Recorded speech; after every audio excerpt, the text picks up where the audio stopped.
Dave Winfield once stated, "Good hitters don't just go up and swing. They always have a plan. Call it an educated deduction. You visualize. You're just like a good negotiator.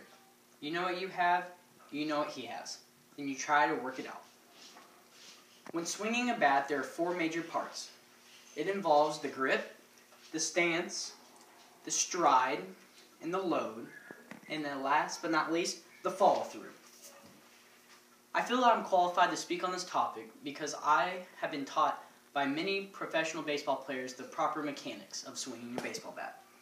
The four major parts and major points I want to inform you about in this speech are how to properly grip the bat, how to be in a proper stance, how to have a proper load and stride, and how to properly have a follow-through after your swing.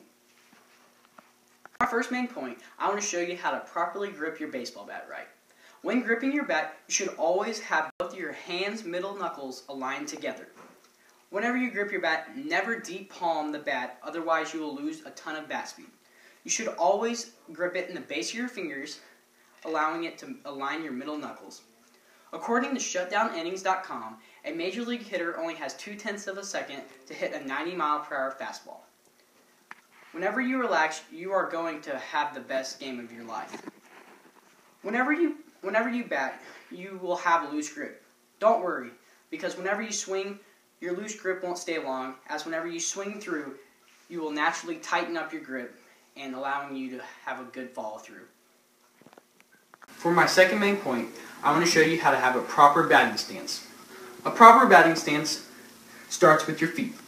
Your feet should be in a shoulder-width position, your knees should be bent, and your feet should line up with the pitcher. Your hands should be about in the middle of your shoulder and at the top of the strike zone. They should also form a triangle shape when you do so. And always make sure your bat is angled from your back shoulder. Whenever you draw a line to the pitcher, your feet should always intersect the pitcher's mouth. Now leading to my third main point, how to properly load and stride. Now for our load. Your load should always start with an inward knee bend and resulting with a backwards coil. Benefits from doing your backwards coil is having more weight on your back foot and a better balancing point. Next is our stride. They say that you should always have a short stride. Also, according to squidoo.com, they said that your stride should only be about 6 inches. Whenever you do your stride, you should always start it after you step down with your front foot and end with your swing. If you start your swing before you step down with your foot, it will result in bad timing and could possibly lose the game for your team.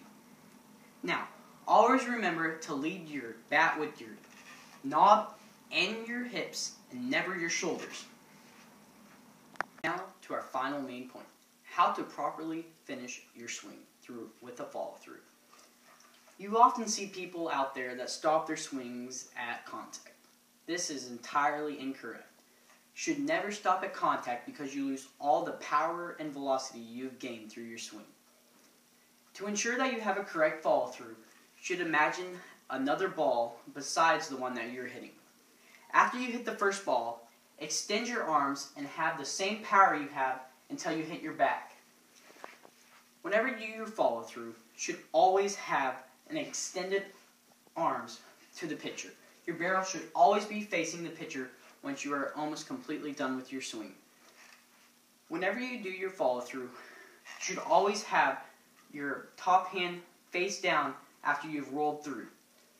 With doing so, this will give you full extension and you should be able to complete your swing properly.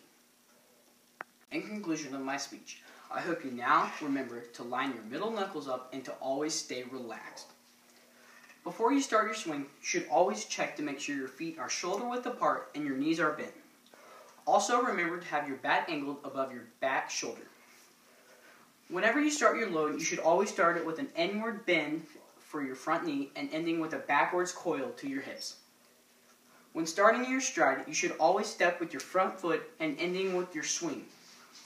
During this process, you should always squish the bug, and after you have finished your stride, you should always finish with a follow-through after your contact.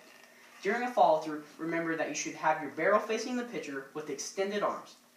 Your follow-through shouldn't end until you have finished with your bat and your hands hitting the back of your bat. It should look something like this. You may have thought that hitting a baseball was easy, but after what I've shown you today, it involves a lot of mechanics and mental ability.